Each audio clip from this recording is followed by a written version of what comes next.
of execution for Audi, with no other model bearing the mirror attached to dashing, highlighting the refresh 7-speed S-tronic registered trademark double-grip transmission, which can change gears in 120 milliseconds.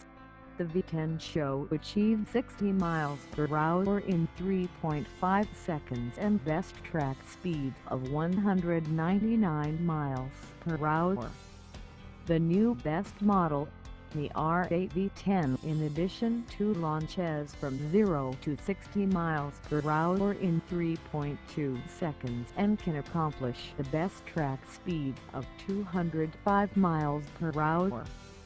Weighing roughly 77 pounds, not exactly the R8 V10, the V10 in addition to highlights standard Audi carbon earthenware brakes, carbon fiber raised diffuser, front lip spoiler, outside mirror lodgings and settled back wing spoiler, and surprisingly in the US, hustling shell seats.